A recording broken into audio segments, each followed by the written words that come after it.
لا حول ولا قوة إلا بالله العلي العظيم. بسم الله الرحمن الرحيم.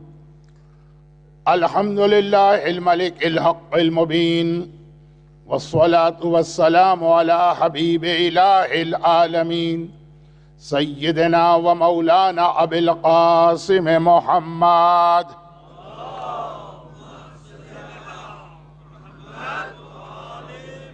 وآله الطيبين الطاهرين الذين أذهب الله عنهم الرجس وطهرهم تطهيرا.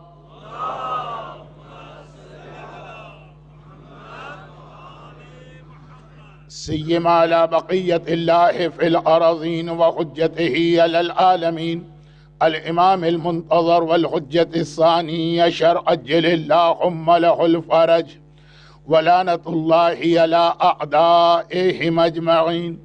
أما بعد، فقد قال الله عز وجل في كتابه المبين وفرقانه المتين وقرآنه المجيد: بسم الله الرحمن الرحيم.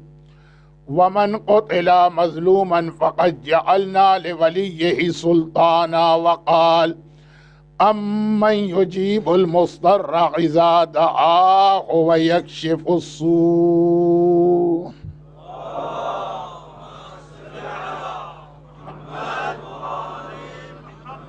أعظم الله أجورنا وأجوركم بمصابنا بالحسين عليه السلام، وجعلناكم من الطالبين بثاره مع وليه الإمام المہدی من آل محمد علیہ الصلاۃ والسلام.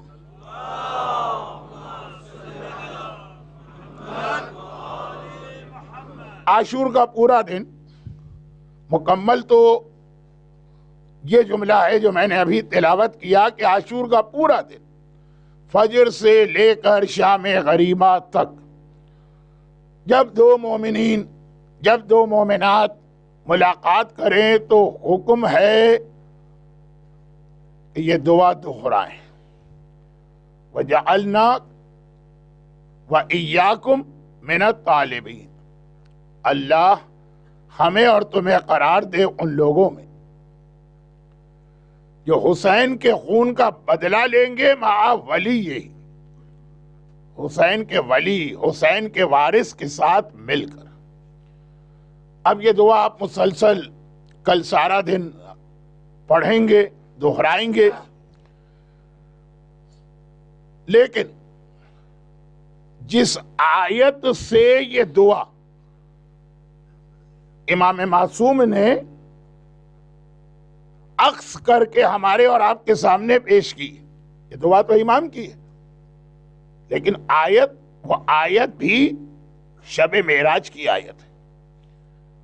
اور آج خطبے کے بعد میں نے پہلے اسی آیت کی تلاوت کی سورہ بنی اسرائیل میں، جہاں درمیان میں معراج کا تذکرہ ہوا، ایک شروع میں، ایک آخر میں، ایک درمیان میں.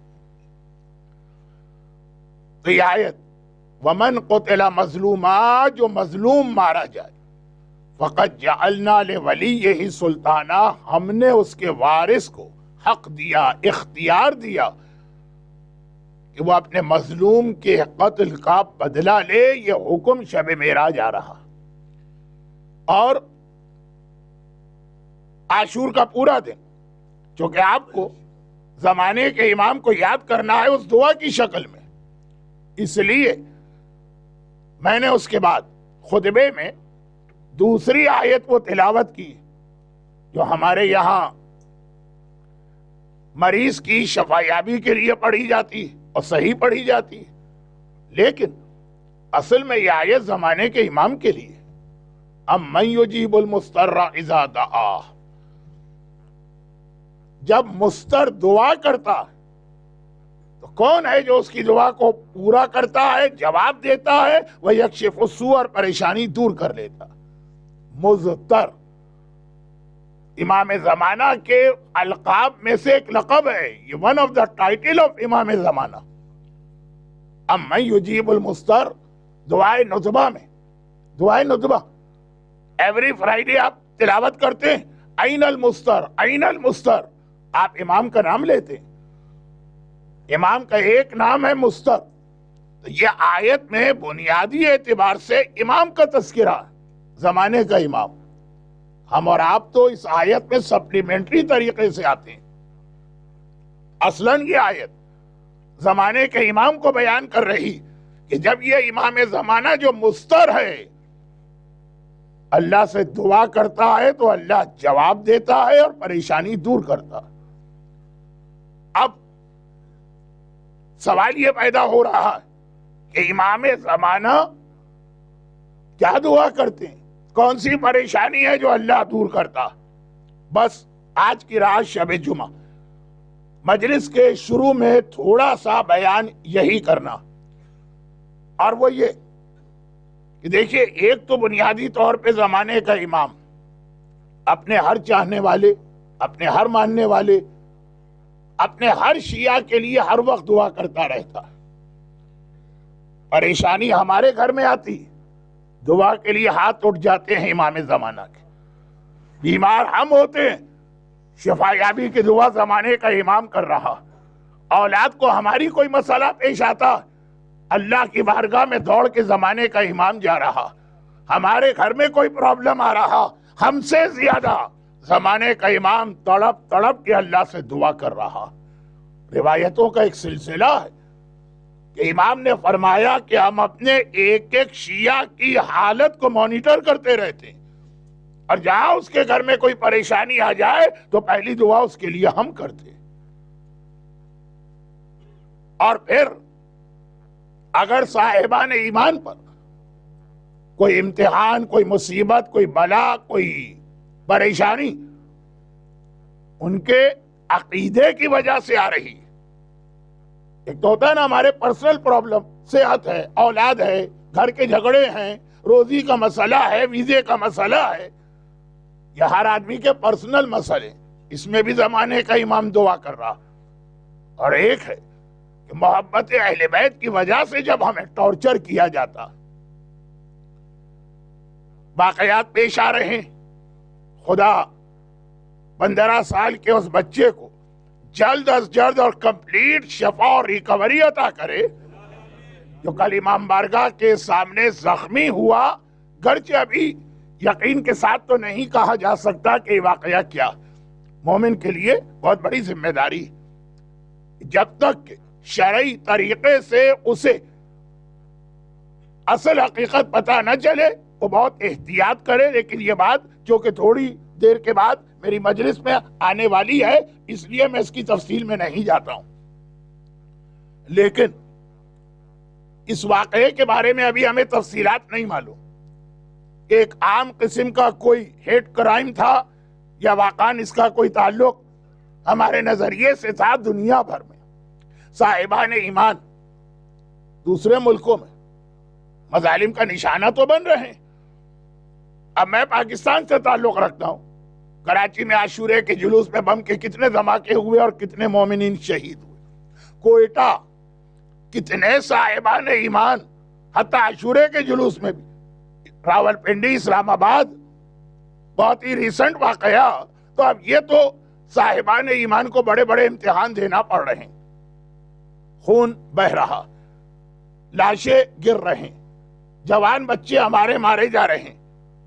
لیکن ان تمام مواقعوں پر امام نے ہمیں سختی کے ساتھ ایک حکم دیا کہ اپنے جذبات کو کنٹرول میں کرنا. اور یہاں پہ میں ایک ایسی بات کہہ دوں جو آدھا مجمع مجھ سے ایگری نہیں کرے گا, لیکن بہرحال وہ ہمارے مذہب کا بنیادی نظریہ, اور وہ یہ کہ جیسا پرسوں رات حضرت عباس کے مصائب کے درمیان ایک جملہ میں نے کہا, اور وہ یہ, اس کو تو 100% لوگ ایگری کریں گے. اسی جملے کو ذرا آگے بڑھا رہا ہوں, ایکسٹینشن, 50% لوگ ڈس ایگری. مگر بہرحال وہ ایک ہی سیکوینس میں دونوں جملے. حضرت عباس والا جملہ تو بہرحال اصول دین میں شامل ہے کہ جو امام کہتا, یہ سمجھو کہ امام نہیں کہہ رہا ہے, خود اللہ آپ سے کہہ رہا. امام کا ہر حکم اللہ کا حکم ہے. امام کے حکم کے بعد آپ کو یہ نہیں کہنا کہ یہ قرآن میں کہاں لکھا؟ جو ہمارے یہاں داڑھی کے حوالے سے آرگومنٹ ہوتا ہے کہ داڑھی قرآن میں کہاں لکھی؟ امام کا حکم ایسا ہی ہے جیسے اللہ کہہ رہا. چنانچہ حضرت عباس کو امام کا آرڈر آ گیا، یعنی اللہ کا آرڈر. ٹھیک ہے، یہ بات تو ہر آدمی جانتا ہے، مانتا ہے، اس پر عقیدہ. لیکن غیبت کے اندر جو مرجع وقت کہہ رہا ہے، یہ سمجھیے کہ گویا امام کہہ رہا. مجھے معلوم ہے کہ آدھے لوگ تو اس سے اتفاق نہیں کریں گے، لیکن غیبت امام میں مرجعیت کا یہ پورا انسٹیٹیوشن جو ہمیں بنا کے دیا گیا، یہ کسی آدمی کا بنایا ہوا نہیں ہے، یہ خود امام معصوم کا بنایا ہوا. اور اس پر مزید بات زیارت کے مجلس میں کروں گا، کیونکہ آج سب لوگ یہ باتیں سننے کے لیے نہیں آئے. شب عاشور غم کا بیان زیادہ سننا ہے یا بہت ہلکی بھلکی باتیں؟ خیر، میں اپنا میسج تو دوں گا، لیکن یہ بہت سینسیٹیو ایشو ہے. بعد میں بہرحال یہ سمجھ لیجیے، ہمارے یہاں مرجع کا حکم اسی طرح سے ہے جیسے امام کا حکم ہے. مرجع غلطی کر سکتا، امام غلطی نہیں کر سکتے، فرق ہے. لیکن مرجع کی غلطی جب ہوگی تو امام کسی طریقے سے بتا دیں گے. اب یہ ایک الگ مسئلہ، کیسے بتائیں گے؟ مرجع وقت آیت اللہ سیستانی نے جو خاص ہمیں اور آپ کو ایڈوائز کی، 4-5 ایڈوائز ان کی ایسی جو بار بار وہ ریپیٹ کرتے ہیں. اب اگلا جملہ جو میں کہہ رہا ہوں مجھے خود اچھا نہیں لگتا ہے، ذرا سا ممبر پر کچھ اپنی ذاتی باتیں آ جاتی ہیں، لیکن یہ اس لیے کہنا پڑ رہا تاکہ جو اصل بات ہے وہ پروو ہو جائے. اور وہ یہ کہ سال میں، اب آج کل تو تقریباً 2 مرتبہ میں کربلا یا عراق کی زیارت کے لیے جاتا ہوں. اس سے پہلے 3 مرتبہ، 4 مرتبہ، 5 مرتبہ، اور اکیلے زیارت کا موقع مجھے بہت کم ملتا.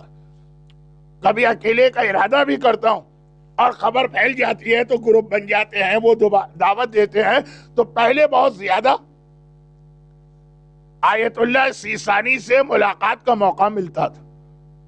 اب میں خود بھی دیکھ رہا ہوں کہ ان کی مصروفیات، تو جب کبھی کسی بھی گروپ کے ساتھ، کسی بھی قافلے کے ساتھ زیارت کے لیے گیا اور آیت اللہ سیستانی سے ملاقات ہوئی، تو 4 ان کی ایڈوائز تو ہمیشہ میں نے سنی. اور یاد رکھیے گا کہ بعض ایسے لوکل پرابلمز ہیں کہ اس پر جب وہ بات کرتے ہیں تو وہ ہر ایک سے نہیں کرتے. مثلا کچھ ویسٹ کے پرابلم، پاکستان کا قافلہ آئے گا، اس سے وہ بات نہیں کہیں گے، ان کے پاس ایک تو ٹائم بھی کم ہے، اور پھر ٹو دا پوائنٹ بات، کچھ پاکستان کے لوکل مسئلے، پاکستانی قافلے کے ساتھ جاؤں گا، وہ باتیں کہیں گے، وہ آپ سے نہیں کہیں گے. تو لیکن 4 باتیں ایسی جس قافلے کے ساتھ میں گیا، کینیڈا، انگلینڈ، نارتھ امریکہ، گلف، انڈیا، پاکستان، آسٹریلیا، یہ 4 باتیں جب پہلے آرام سے وقت ملتا تھا بات کرنے کا، 4 باتیں ہمیشہ ریپیٹ کی گئی. ان میں سے صرف ایک بات، اور وہ یہ کہ اس وقت جو اصل دشمنان اہل بیت ہیں، ان کا مین ٹارگٹ ہے شیعہ اور سنی کے درمیان اختلافات پیدا کر کے اس کو بڑھانا. بلکہ آپ کو ان کا مشہور جملہ بھی یاد ہوگا کہ جب وہ یہ بات کہہ رہے تھے، ایک گروپ کی بات، اور ایک مومن نے جوش میں کہا کہ نہیں، ہم اویئر ہیں، ہم انہیں اپنا بھائی سمجھتے ہیں. روک دیا کہ بھائی نہیں سمجھو، پارٹ آف دا باڈی، وہ تمہارا حصہ ہے، ان کو اپنا آپ سمجھو جیسے تمہارے جسم کا حصہ ہے. بھائی کے اندر بھی ذرا سا یہ کنسپٹ آ جاتا ہے کہ 2 الگ الگ ہیں. بہرحال چونکہ آج کی مجلس میں وقت کم ہے، اس اعتبار سے میں بہت زیادہ اس کی ڈیٹیل میں نہیں جا رہا ہوں، لیکن یہ نصیحت Canada, America, England, Europe, middle east, India, Pakistan, Australia, ہر گروپ کو انہوں نے یہ نصیحت کی. اور دشمن کا ایک طریقہ کار یہ بھی ہوتا کہ ایک واقعہ یہاں پیش آتا ہے، ایک واقعہ وہاں پیش آتا ہے، ان سے کہتا ہے انہوں نے کیا، ان سے کہتا ہے کہ انہوں نے کیا. بہت ہمیں اس معاملے میں آج کے دور میں اویئر ہو کے بیٹھنا ہے، اپنے دشمن کی سازش کو سمجھنا بھی ہے، اور یہی کربلا کا اہم ترین میسج ہے. اس وقت بھی یزید کو امیر المومنین اور خلیفہ وقت کہنے والے کتنے تھے؟ بہت زیادہ. اور جو پروپیگنڈا ہو رہا تھا اس کے انفلوئنس میں کتنے زیادہ لوگ تھے کہ حسین کی شہادت کو ایک باغی کی موت نعوذ باللہ قرار دے رہے تھے. لیکن میں ذرا سا اپنے ٹریک سے ہٹ رہا ہوں، اصل عنوان پہ آ جاتا ہوں، اور وہی کہ صاحبان ایمان کے پرسنل پرابلمز ہوں. مضطر ہے زمانے کا امام تڑپ تڑپ کے آپ کے لیے دعا کرے گا، یا اگر ہمارے مذہب کے حوالے سے ہم کسی مصیبت و پریشانی میں جائیں تو ہمارے پروٹیکشن کے لیے زمانے کا امام دعا کرے گا. امن یجیب المضطر.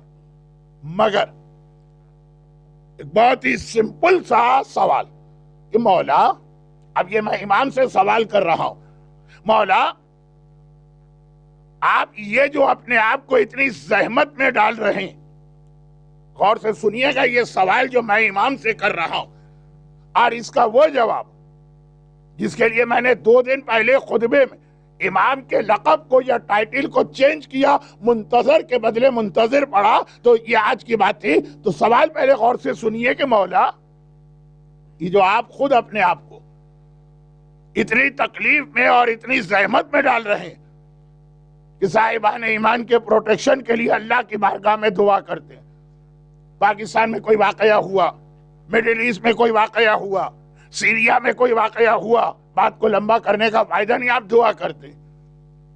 اس سے زیادہ آسان کیا یہ نہیں ہے کہ آپ ظاہر ہو جائیں؟ اور ظاہر جب آپ ہو جائیں گے تو مومن کی دونوں پریشانیاں دور ہو جائیں گی. زیادہ سمپل اور ایزی راستہ ہے نا. امام کے آنے کے بعد صحت کا مسئلہ نہیں ہوگا، ہر آدمی پرفیکشن کی منزل پہ جائے گا، کوئی بیماری اس دنیا میں نہیں رہے گی.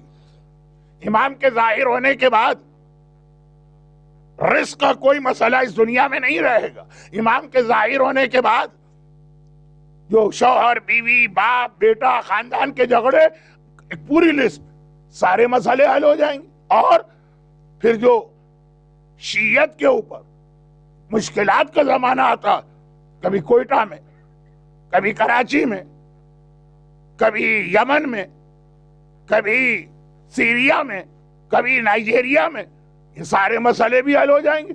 تو مولا بجائے اس کے کہ آپ بار بار ہر مومن کے لیے اللہ کی بارگاہ میں الگ سے دعا کرتے ہیں اور تڑپ تڑپ کے دعا کرتے ہیں، قرآن نے کہا مضطر. اور یہ جو آپ بار بار پوری شیعت کے لیے مل کے دعا کرتے ہیں، تو اس کا آسان سلوشن کیوں اختیار نہیں کرتے اور ظاہر ہو جائیے؟ اب دیکھیے امام کا جواب کیا ہوگا.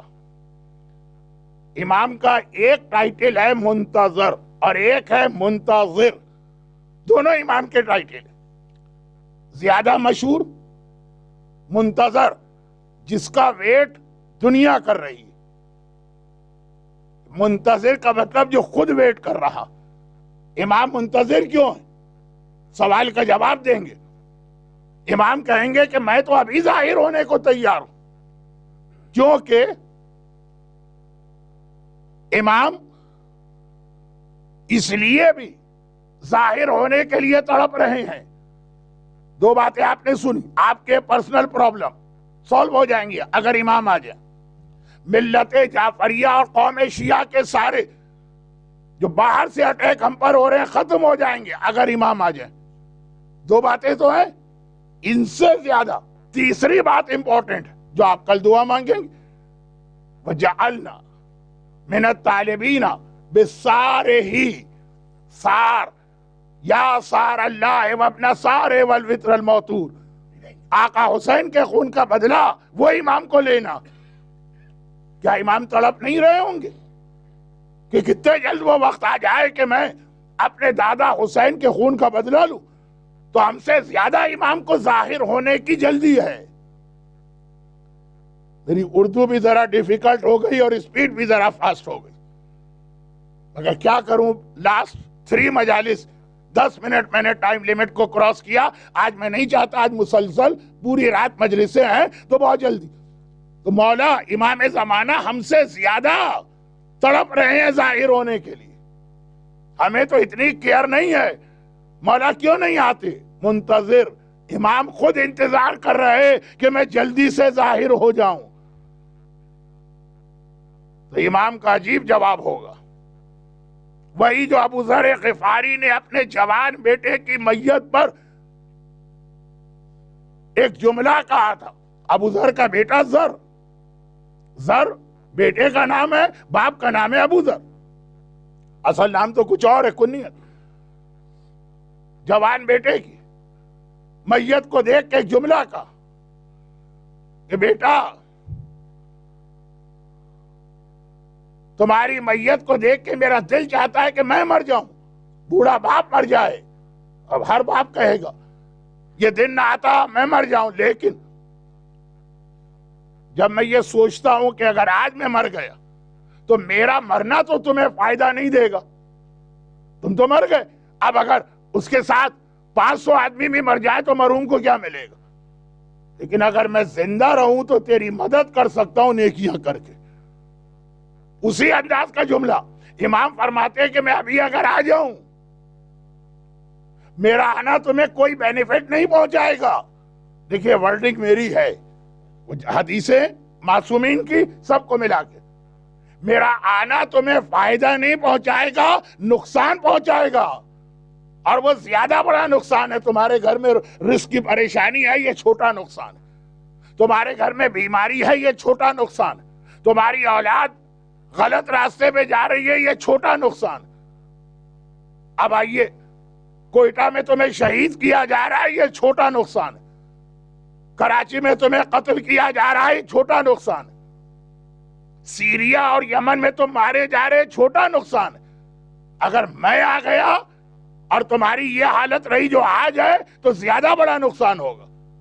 مولا وہ کیا بڑا نقصان ہوگا؟ کہا چونکہ ابھی تم میرے لیے تیار نہیں ہو، ابھی میں آ جاؤں تو تم بجائے اس کے کہ میری ہیلپ کرو، تم ہی میرے اگینسٹ میدان میں نکل کے میرے خلاف جنگ کرو گے. ابھی اگر تمہارے پرابلمز ہیں، صبر کر رہے ہو، اللہ ریوارڈ دے رہا. دنیا میں شہادتیں ہو رہی ہیں، اللہ جنت دے رہا. لیکن اگر میرے خلاف تم نے تلوار چلائی تو میرا آنا تو تمہیں جہنم میں پہنچا دے گا. میں تمہارا خیال کرتے ہوئے تمہارے ان پرابلمز کو چھوٹا پرابلم سمجھ رہا ہوں. دشمن کے ہاتھوں مارے جا رہے ہونا شہادت ہے، اور اگر میری تلوار سے مارے گئے تو ہلاکت ہے. دشمن کے ہاتھوں مارے گئے تو جنت ہے، امام زمانہ کی تلوار سے مارے گئے تو جہنم ہے. مولا آپ آ کے تو دیکھیے، ہم تیار ہیں آپ کے لیے. کہا نہیں تیار ہو، تم زبانی مجھے بلا رہے ہو. کوفے والوں نے بھی میرے دادا کو زبانی بلایا تھا، اور اتنا کہ بوریاں اس زمانے کے اندر خط سے بھر گئیں. کوفے والوں نے، ان میں وہ آدمی بھی تھا جس کا نام پہلی مجلس میں آیا. آج عشرے کی آخری مجلس ہے، ویسے عاشورے کے بعد ایک مجلس اور ہوگی. شبس ابن ربیع خط لکھ کے بلا رہے، اور حسین کے شہید ہونے پہ منت کی اور شکرانے کی مسجد بنا رہا. اور ایسے کوفے والے سارے تھے، یا اکثریت 99.99%. کب بلانے والے تو ہم کو بلا چکے، پھر ساتھ کہا دیا. ایسا نہ ہو کہ یہی تمہاری سٹوری ہو.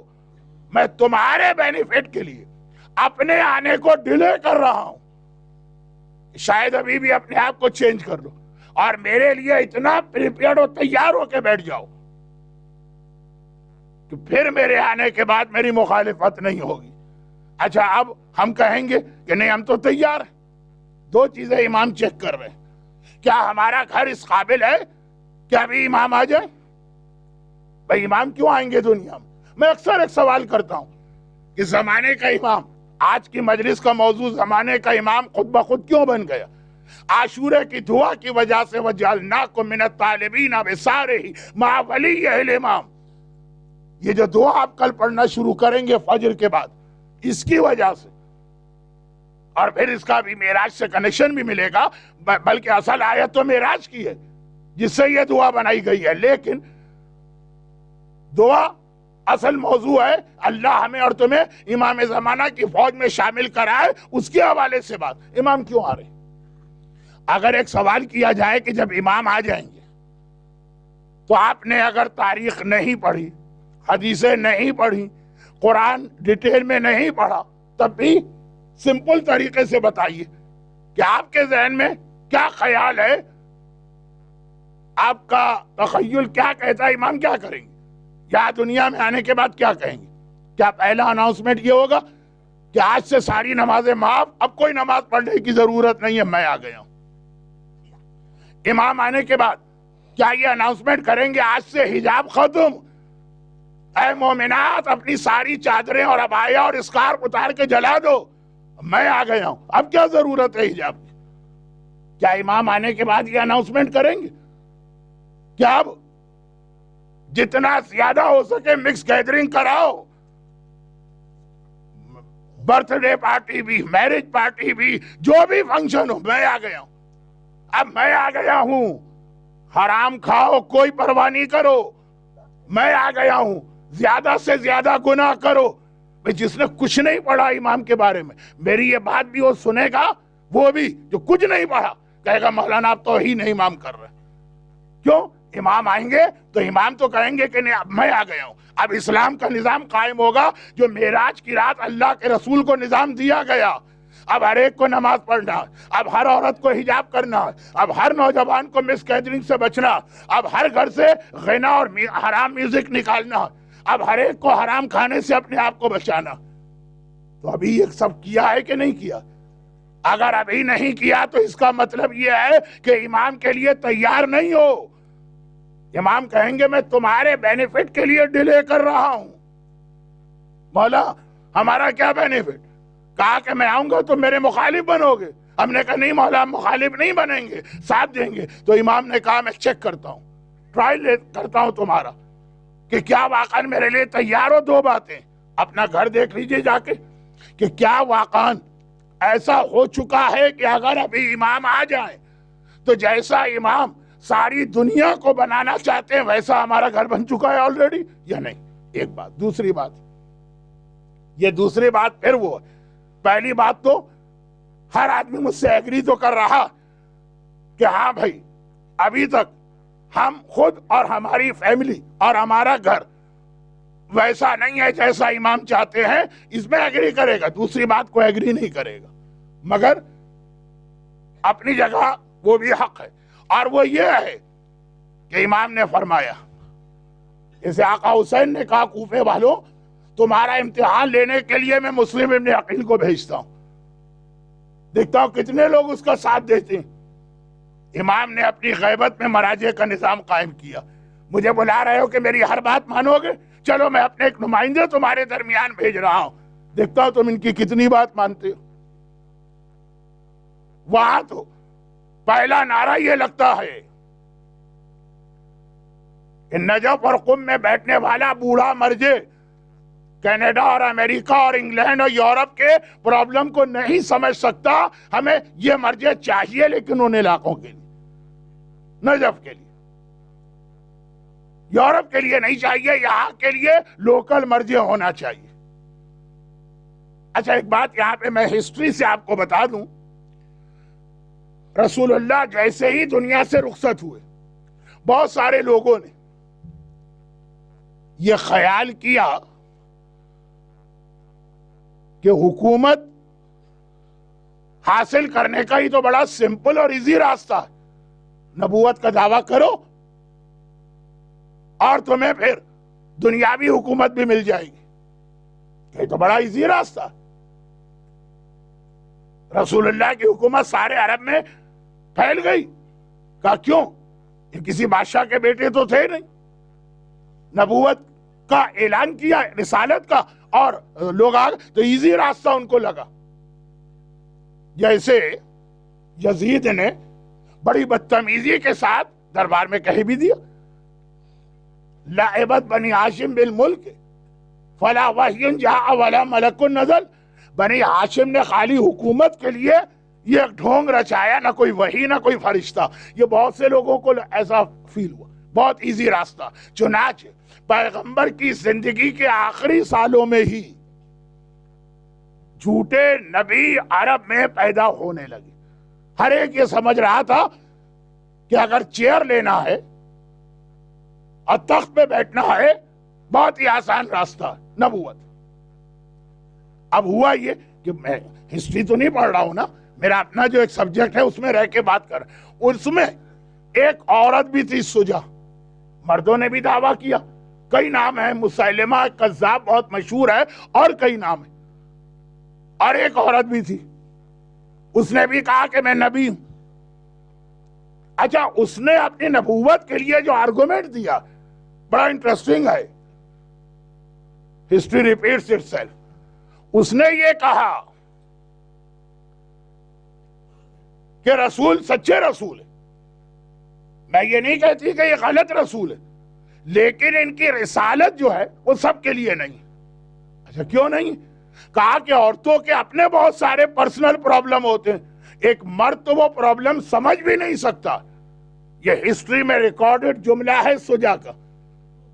کہا کہ ایک مرد کیسے عورتوں کے پرابلم سمجھے گا جو ان کے اپنے پرسنل پرابلم ہے، اس کو ایک عورت ہی سمجھ سکتی ہے.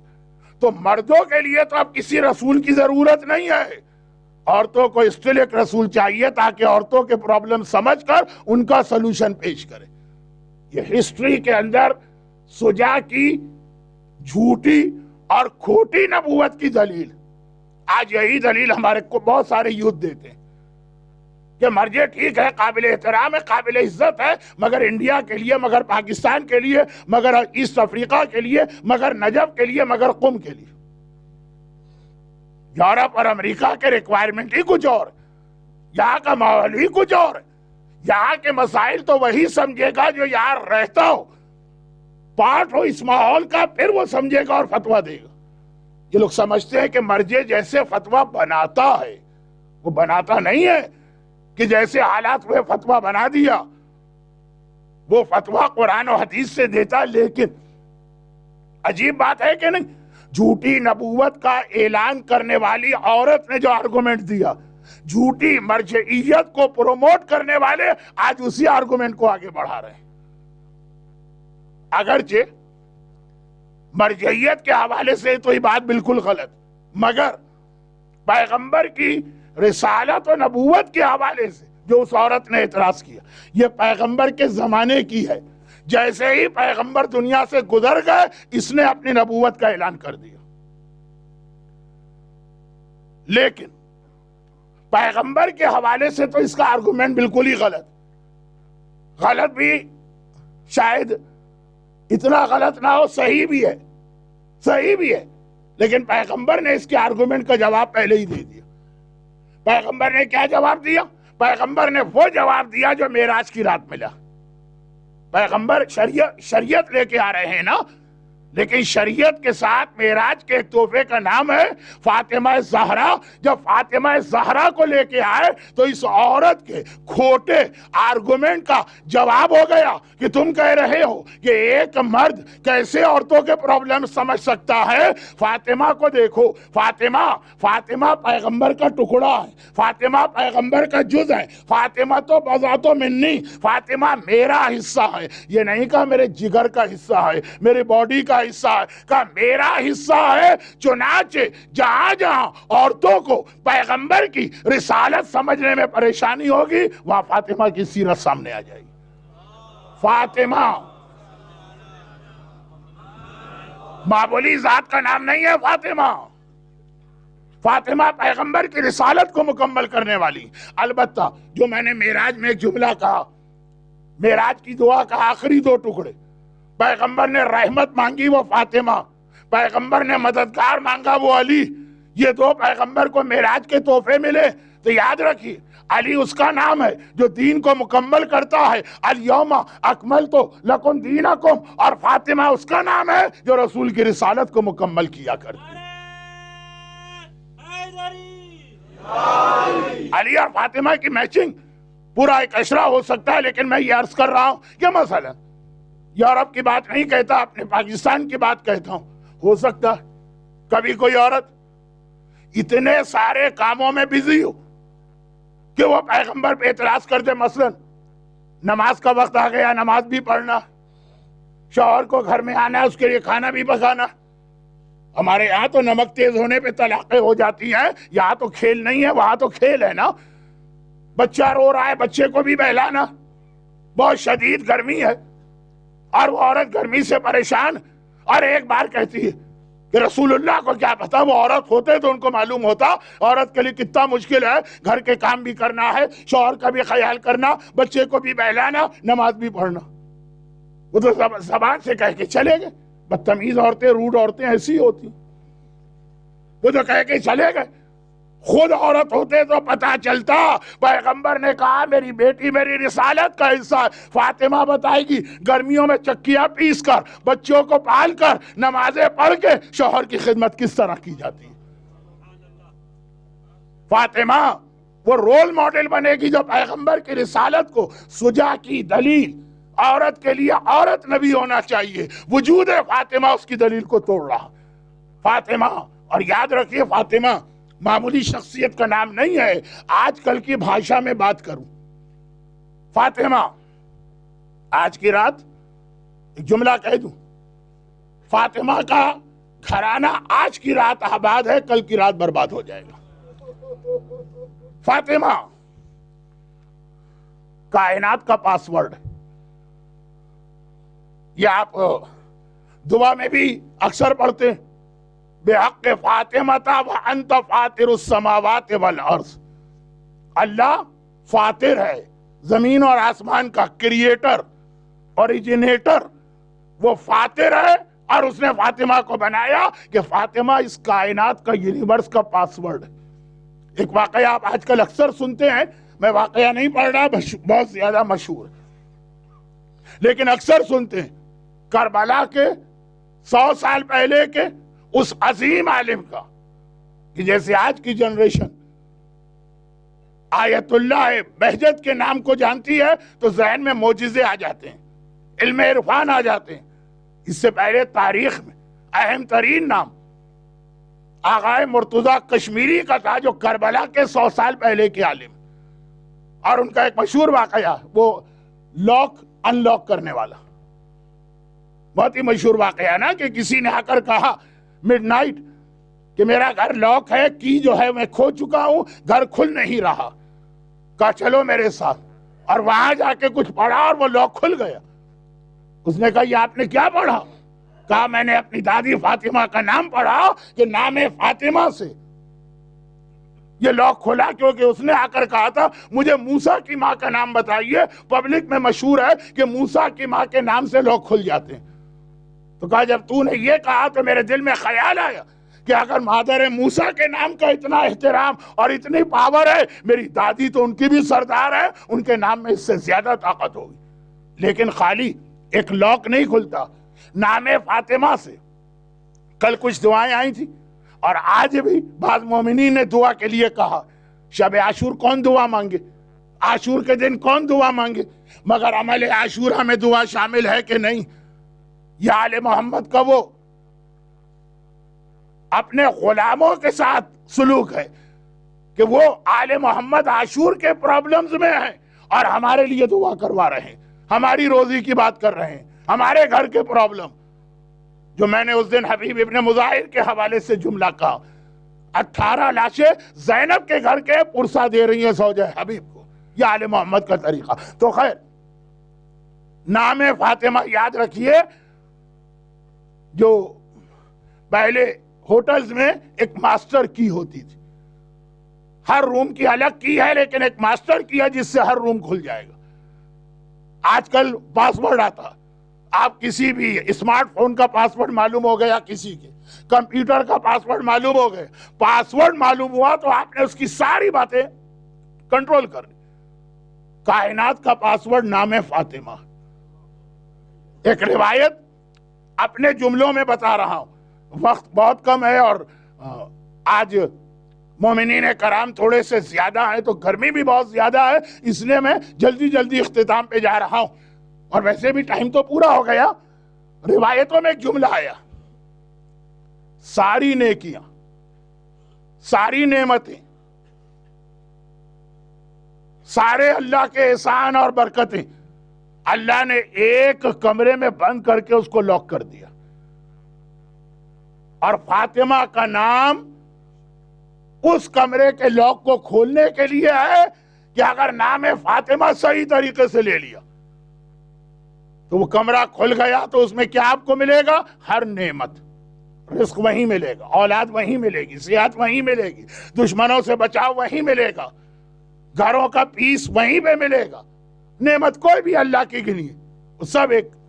اچھا اب ایک الٹی حدیث بھی, اب یہاں تک بات پہنچی تو سمجھا دوں. تولا تبرہ دونوں قسم کی حدیث ہے.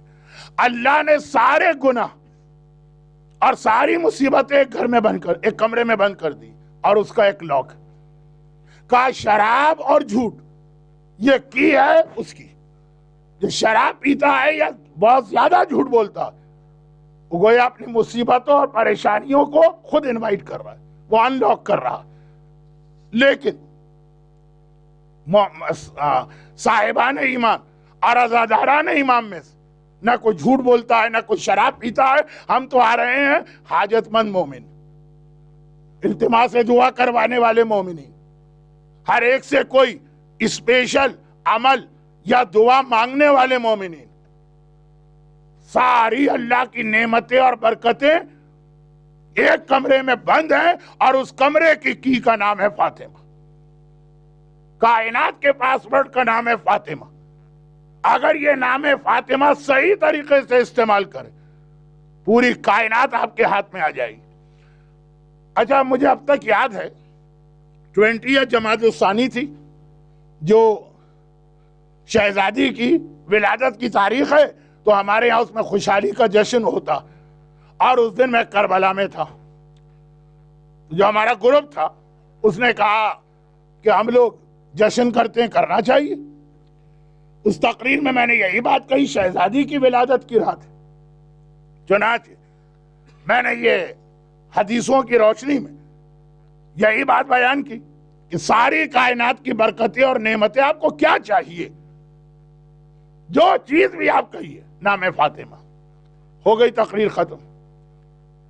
اس کے بعد ایک صاحب آئے اور کہا کہ مولانا یہ آپ نے کہاں سے پڑھ دیا, دینے والا اللہ ہے, یہ جو آپ نے کہا ہر چیز فاطمہ سے ملے گی.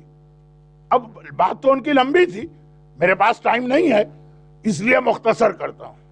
میں نے کہا آج تو ہم لوگ زیارت کے لیے جا رہے ہیں شام کو, تو ٹائم نہیں رہا, تو ظہرین کی نماز کے بعد یہ خوشحالی کا جشن تھا, تو بعد میں آپ کو جواب دوں گا. یہ ابھی ہم لوگ زیارت کریں, اصل تو ہمارا مقصد زیارت ہے. اس دن ہمیں زیارت کرنا تھی کربلا میں مقام علی اکبر, مقام علی اصغر, مقام امام زمانہ, فرات کا دریا, اور آخر میں باغ امام صادق. یہ زیارت تھی. یہ زیارتیں کرتے کرتے ہم آخر میں وہاں پہنچے, تو وہاں پہ چھٹے امام کی زیارت پڑھی جاتی ہے. ہر ایک کو پتا ہے کہ باغ امام صادق کیا ہے, اس کی ہسٹری کیا ہے. وہاں پہ زیارت پڑھی جاتی ہے جو وہاں لکھی ہوئی ہے گیٹ پر. اب وہ زیارت شروع ہوئی, میں نے زیارت پڑھائی, سارا گروپ زیارت پڑھ رہا. وہاں آخری لائن میں ایک لفظ آ گیا اور وہیں میں رک گیا. ان صاحب کا کندھا پکڑا, کہا کہ بس یہ ختم ہو رہی ہے آخری لائن. وہ لفظ یہ تھا کہ السلام علیکہ یا مفتاح الخیرات, اے امام آپ کو ہمارا سلام, آپ مفتاح ہیں. عربی میں مفتاح کے معنی آج بھی ہیں چابی یا کنجی یا کی, کوئی چیز بھی, کوئی دروازہ کھولنے والی کی, مفتاح. اور خیرات خیر کی جمع, خیر کے معنی نیکیاں. اے امام صادق آپ پہ ہمارا سلام, آپ ہر خیر, آپ ہر نیکی, آپ ہر نعمت کی چابی ہیں, جو ملتا ہے وہ آپ کے ذریعے سے ملا کرتا. میں نے کہا آپ سوال کر رہے تھے نا کہ میں نے شہزادی کو کیسے کہہ دیا مفتاح الخیرات. آئیے یہ آپ کے سامنے زیارت لکھی ہوئی. زیارت جامعہ میں تو بہت ڈیٹیل کے ساتھ یہ میسج ہے، نام فاطمہ۔ اور جب ایک مومن کی ملاقات زمانے کے امام سے ہوئی، عام مومن نہیں، اپنے زمانے میں آغائے بہجت ہی کی طرح سے انتہائی پرہیزگار، پوائس و متقی، خالی پرہیزگار و متقی نہیں، مجتہد، خالی مجتہد نہیں، اپنے زمانے کا عظیم ترین مرجع، جس نے ایک ایسا طریقہ شروع کیا جو اب تک رائج ہے۔ قم، شہزادی معصومہ قم کے حرم میں پہلے نماز جماعت نہیں ہوتی تھی، بہت پرانے نہیں، 100 سال کے اندر کی بات۔ آغائے شہاب الدین مرشی نجفی نے نماز جماعت قائم کی تھی شہزادی کے حرم میں۔ آج آپ میں سے جو بھی ایران جاتا ہے قم میں نماز جماعت پڑھتا ہے کہ نہیں پڑھتا؟ آغائے مرشی بہت پرانی شخصیت نہیں، 91 میں انتقال ہوا۔ یہ آغائے مرشی کا واقعہ فرماتے ہیں 4 مرتبہ زمانے کے امام اس سے ملے، اور پورے واقعات لکھے ہیں، آپ خود بھی گھڑی کی سوئیاں دیکھ رہے ہوں گے کہ ٹائم ہے ہی نہیں۔ اور ہر بار میں نے امام سے ایک سوال ضرور کیا، اور بھی کیے ہیں، ہر بار الگ الگ باتیں تھی، ایک سوال ہر بار کیا۔ یہ 4 ملاقاتیں ایک ہفتے میں نہیں ہوئی، یہ 4 ملاقاتیں ہوئی 70 ایئرز کے عرصے میں۔ آج ایک ملاقات ہوئی 20 سال بعد دوسری، پھر ایک ملاقات ہوئی 40 سال بعد۔ تو ایک سوال ہمیشہ کیا کہ مولا اگر کوئی اپنی کوئی حاجت یقینی قبول کروانا چاہتا تو اس کا کیا طریقہ؟ کہا کہ یہ دعا، اللہم انی اسألک بحق فاطمہ و ابیہا و بالہا و بنیہا و سر المستودع فیہا۔ 4 مرتبہ زمانے کے امام نے کہا، درود بھیجے محمد و آل محمد۔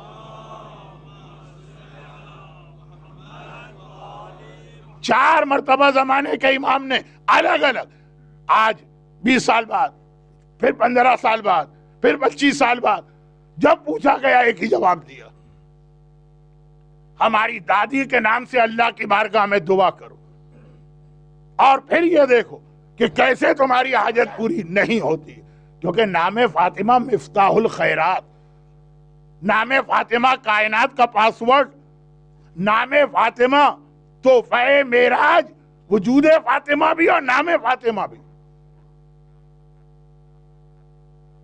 ہمارے سارے پرابلمز کا حل۔ مگر ادھر زمانے کے امام کا یہ کہنا کہ ابھی تم لوگ مکمل طور پہ تیار نہیں،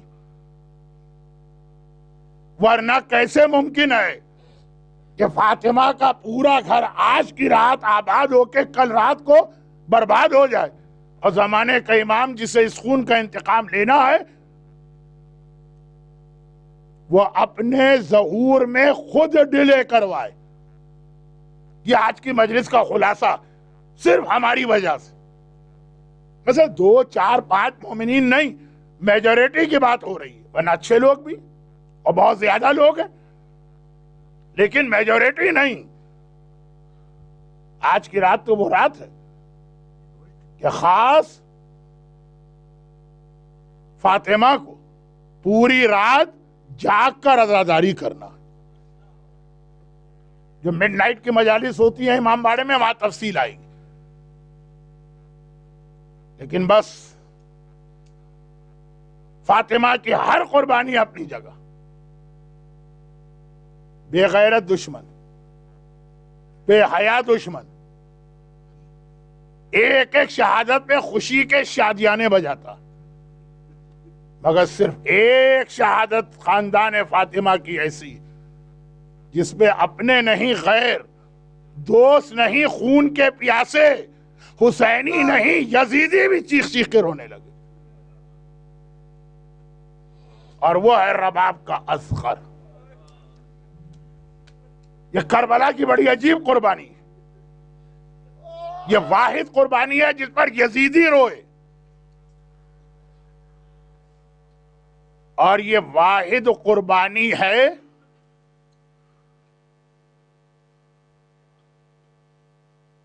کہ حسین جیسا صابر کائنات میں حسین کے صبر کی کوئی اگزامپل ہے؟ نہیں۔ قرآن کریم نے حسین کے لیے ایک ٹائٹل استعمال کیا، یا ایتھا النفس المطمئنہ، بڑے سے بڑا امتحان دیا حسین، اطمینان۔ پورے کربلا میں آپ کو حسین کہیں پہ پریشان نظر آئے؟ ہاں، صرف ایک موقع پر، وہ اصغر۔ ادھر یزیدی روئے اور ادھر کائنات کا سب سے بڑا صابر، جسے قرآن کہہ رہا نفس مطمئنہ۔ مگر اصغر کی شہادت، حسین کا اطمینان بھی رخصت ہوا۔ بھئی میں کہاں سے پڑھ رہا ہوں؟ یہ کتنی بڑی بات میں کہہ رہا ہوں۔ یہ میں پڑھ رہا ہوں ہر سال عاشور کو آپ کو دیکھ کے۔ میں دیکھتا ہوں آپ لوگوں کو کہ عاشور کا دن آتا ہے، اعمال عاشورہ میں آپ لوگ 7 مرتبہ آگے بڑھتے اور پیچھے ہٹتے ہیں۔ انا للہ و انا الیہ راجعون رضن بقضائک و تسلیما لامرک۔ پوچھا گیا کہ بھائی یہ عمل عاشور کا حصہ کیسے بنا؟ کہا اصغر کا لاشا لے کر حسین فیصلہ نہیں کر پا رہے کہ یہ لاشا لے کے میں کیا کروں۔ حسین پریشان ہے۔ 7 مرتبہ، 7، 1 مرتبہ نہیں۔ یعنی جملہ تو مجھے خود برا لگ رہا ہے، لیکن حقیقت حسین کا ڈیسیشن پاور گویا وہاں پہ جواب دے گیا۔ ڈیسائیڈ نہیں کر پا رہے مجھے کیا کرنا۔ یہ اکبر کی شہادت پہ نہیں ہے، یہ عباس کی شہادت پہ نہیں ہے، یہ قاسم کے بدن کے ٹکڑوں میں نہیں ہے، یہ اپنی شہادت پہ نہیں ہے، یہ صرف اصغر کی شہادت۔ اور اصغر تو میدان کربلا کا عجیب مجاہد، عجیب مجاہد، خود سے نہیں آیا ہے۔ حسین ایک وعدہ کر کے لائیں، یہ وعدہ حسین نے عباس سے نہیں کیا، یہ وعدہ حسین نے اکبر سے نہیں کیا، یہ وعدہ حسین نے قاسم سے نہیں کیا۔ اصغر میدان کربلا کا عجیب مجاہد، وہ حسین کے ساتھ آنے کو تیار نہیں تھا، ایک وعدہ کر کے حسین لائیں۔ ہمارے بزرگ علماء ایک روایت پڑھتے ہیں، 28 رجب کا حسینی قافلہ مدینے سے چلنے والا، سواریاں آ گئیں، شام کا وقت قریب ہے۔ حسین نے زینب کبریٰ کو پیغام بھجوایا، کنیز گئی، پیغام دیا کہ شہزادی میرے آقا نے کہا کہ بیویوں سے کہیں کہ باری باری ذرا جلدی سے آ جائیں، مغرب سے پہلے یہ قافلہ موو کرانا۔ پیغام ملا، جیسے ہی یہ پیغام ملا، حسین کی ننھی فاطمہ صغریٰ، جسے اب تک امید تھی شاید میرا بابا مجھے لے جائے، اب جب یہ دیکھا کہ ساری بیویاں جا رہی، اب بظاہر کوئی چانس نہیں ہے صغریٰ کے جانے کا، تو صغریٰ رباب کے قریب آئیں اور کہا اماں رباب، جب سے میرا یہ بھائی اصغر پیدا ہوا میں تو اس کو دیکھ بھی نہیں سکی۔ 28 رجب کو اصغر کی ایج کیا تھی؟ 2 ویک بھی نہیں۔ صغریٰ بیمار تھی، بیمار سے چھوٹے بچوں کو یا نیو بورن کو دور رکھا جاتا۔ صغریٰ خود بھی احتیاط کر رہی تھی کہ ابھی میں بیمار ہوں، جب ٹھیک ہو جاؤں گی تو اصغر کو گود میں لے کے کھیلوں گی۔ لیکن اب وہ دیکھا کہ 28 رجب کی تاریخ آ گئی ہے، بابا کا قافلہ جا رہا، میرا اصغر بھی جا رہا۔ رباب کے پاس آئی، کہا اماں جب سے یہ پیدا ہوا میں تو صحیح طریقے سے اس کو دیکھ بھی نہیں پائی، اب آپ جا رہی ہیں اس کو لے کر، تو ایک لمحے کے لیے میری گود میں دے دیجئے، ذرا اچھی طرح سے بھائی کو دیکھ لوں۔ رباب نے اصغر سکینہ کی گود میں دے دی، سکینہ بھی رباب کی بیٹی ہے اور اصغر بھی۔ ایک بار صغریٰ کی گود میں دے دیا، صغریٰ نے اپنی گود میں اصغر کو لیا اور کانوں پہ منہ رکھ کے جیسے بچوں کا طریقہ ہے کہنے لگی اصغر بھیا سب مجھے اکیلا چھوڑ کے جا رہے ہیں، کیا تم بھی مجھے اکیلا چھوڑ دو گے؟ بچے آپس میں اسی طرح بات کرتے ہیں۔ جیسے یہ کہا بہن کی بات اس طرح اصغر کے کان سے اس کے دل میں اتر گئی کہ اصغر آ کے چمٹ گیا صغریٰ سے۔ عجب، رباب آگے بڑھی، تھوڑی دیر کے لیے دیا تھا نا، وہاں سواریاں آ گئی ہیں، حسین کا پیغام آ گئے، آگے بڑھی اور قریب آ کے کہا اصغر بیٹا میری گود میں آ، یہ کہہ کے ہاتھ پھیلا دی۔ اصغر نے منہ پھیرا، صغریٰ کی گود میں منہ چھپائے پڑا، حسین کا دوسرا پیغام آیا، کنیز پھر آ گئی۔ آقا نے کہلوایا ہے دیر ہو رہی ہے، ذرا جلدی سے بیویوں سے کہیں سواری پہ سوار۔ اب رباب کی بات تو اصغر نے سنی نہیں، اب دوسری بیویاں آگے بڑھی، ام کلثوم آگے بڑھی، فاطمہ کبریٰ آگے بڑھی، ننھی سکینہ آگے بڑھی، اصغر کسی کی بات ہی نہیں سن رہا۔ آخر حسین نے تیسری مرتبہ پیغام بھیجوایا، زینب دیر ہو رہی ہے، قافلے کو جلدی چلانا، بیویوں سے کہو باہر آئیں۔ اب خود زینب آگے بڑھی، ثانیہ زہرا، وارث فاطمہ، عصمت صغریٰ کی مالک، شریکت الحسین، زینب آگے بڑھی، ہاتھ پھیلا دیا، اصغر بیٹا میری گود میں آ جا۔ زینب، لیکن آج پتہ نہیں اصغر کو کیا ہوا ہے کہ صغریٰ کی گود سے آنے کو تیار نہیں، منہ چھپائے۔ زینب کی بھی بات سنی ہے لیکن آنے کو تیار نہیں۔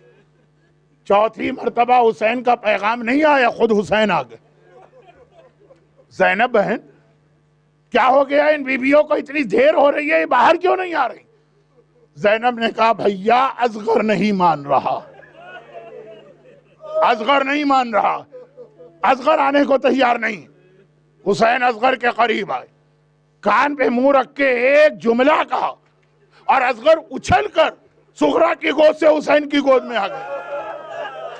ایک جملہ، اصغر میں تجھے تیری بہن سے الگ نہ کرتا، لیکن کربلا کے جہاد میں مجھے تیری ضرورت ہے، جب تک کہ تو میرا ساتھ نہیں دے گا حسین کا مشن کامیاب نہیں ہوگا۔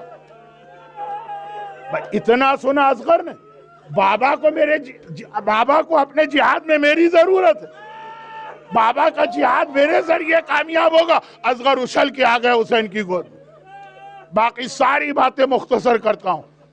عاشور کی سپہر آ گئی، عباس مارے گئے، اکبر مارے گئے، قاسم مارے گئے، اون مارے گئے، محمد مارے گئے، اولاد جعفر طیار ماری گئی، اولاد مسلم ماری گئی، اولاد عقیل مارے گئے، سب مارے گئے۔ حسین طلعہ زینبیہ پہ کھڑے ہوئے، دائیں طرف دیکھا، بائیں طرف دیکھا، آواز دی، حل من ناصر ینصرنا، کہیں سے جواب تو نہ آیا۔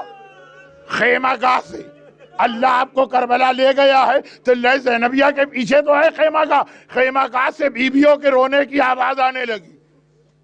حسین خیمہ گاہ میں گئے، زینب کیا بات ہے، ابھی میں زندہ ہوں، یہ بیویاں کیوں رو رہی؟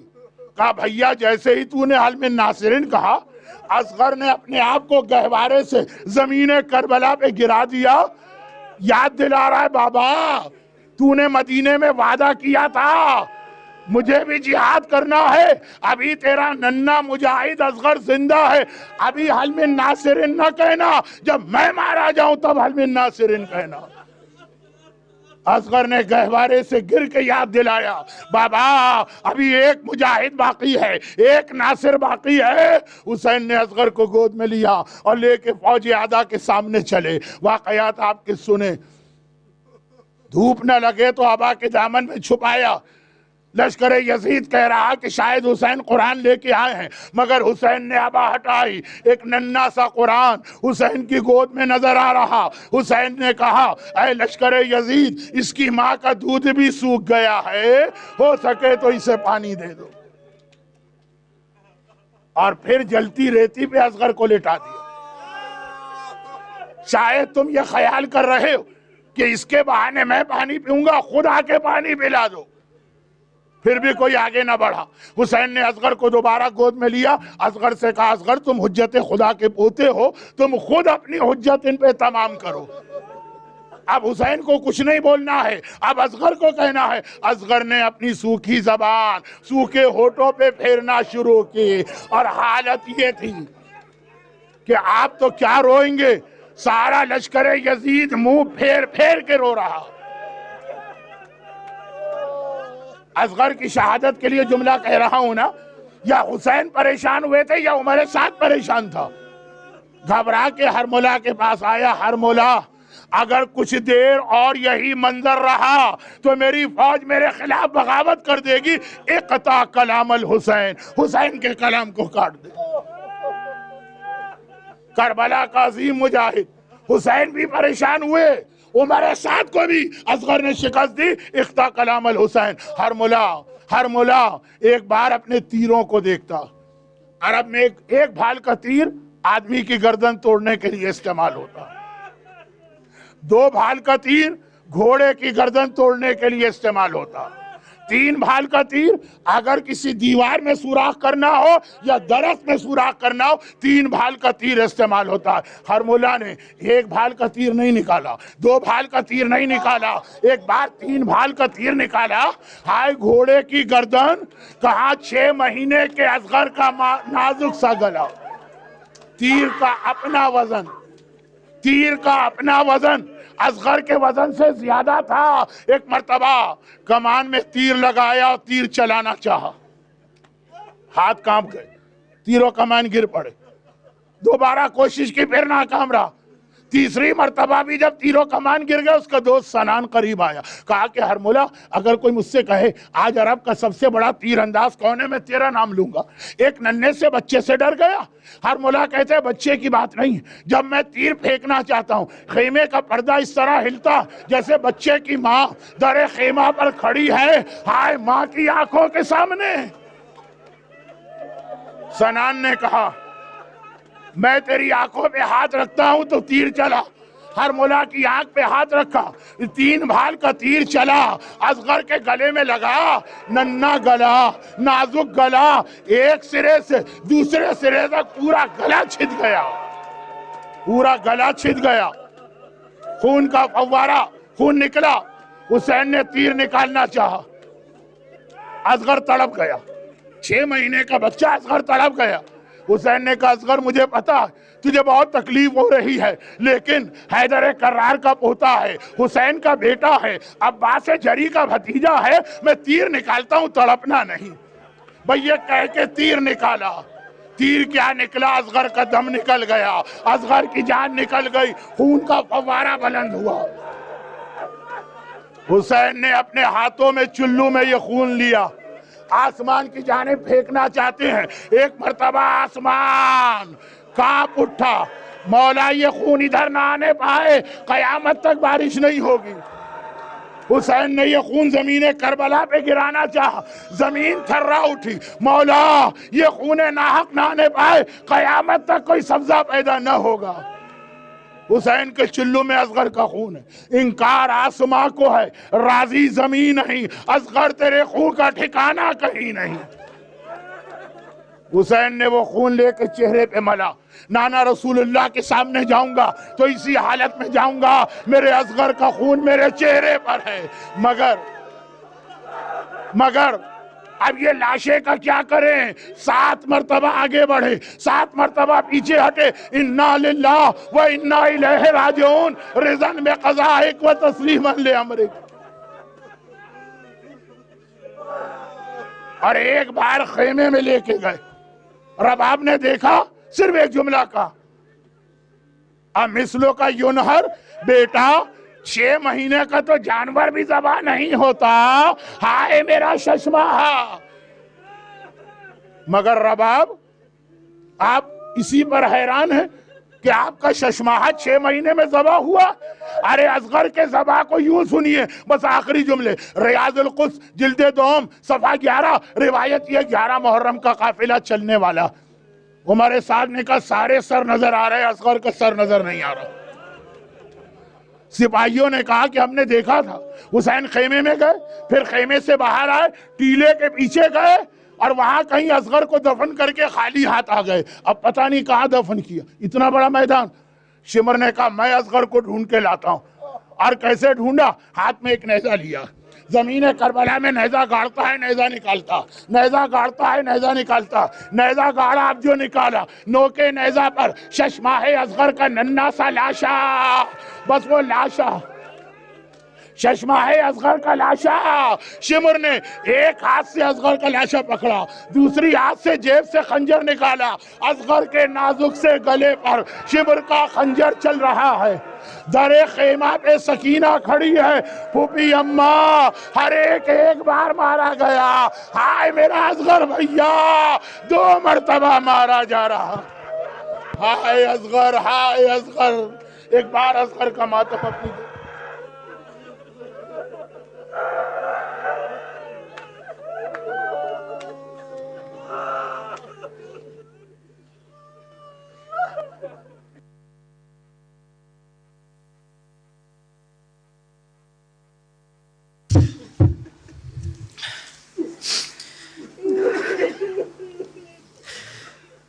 بے شیر میرے آجا،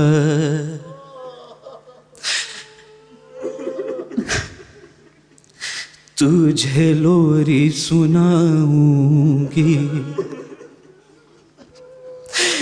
بے شیر میرے آجا، تجھے لوری سناؤں گی، اپنے علی اصغر کو، اپنے علی اصغر کو گودی میں سلاؤں گی، بے شیر میرے آجا، تجھے لوری سناؤں گی،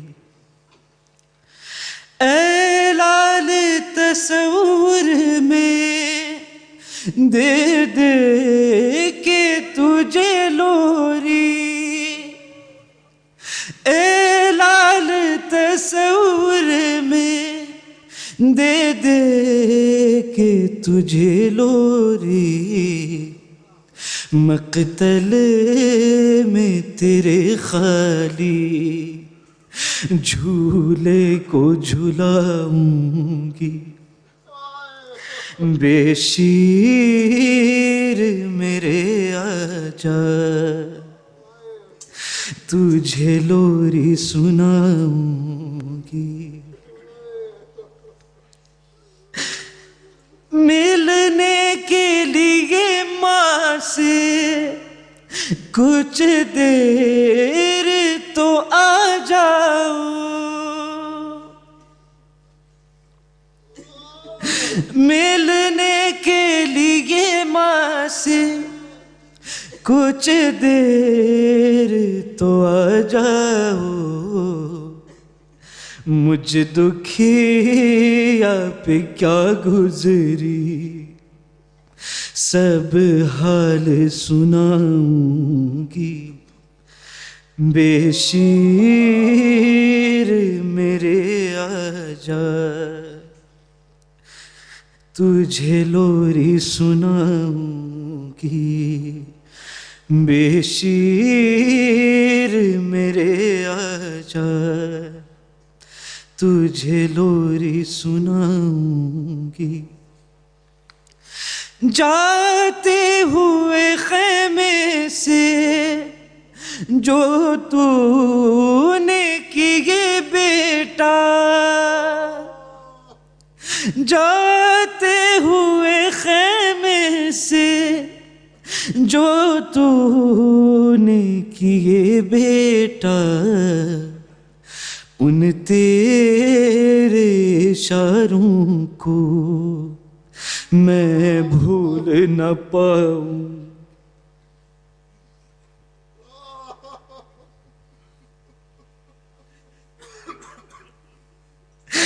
بے شیر میرے آجا، تجھے لوری سناؤں گی،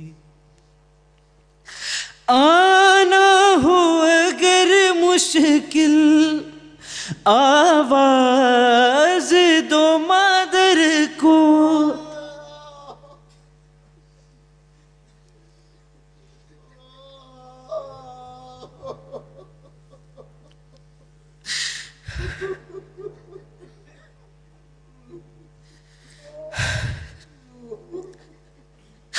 آنا ہو اگر مشکل آواز دو مادر کو، مقتل سے تمہیں لینے میں خود چلی آؤں گی، بے شیر میرے آجا،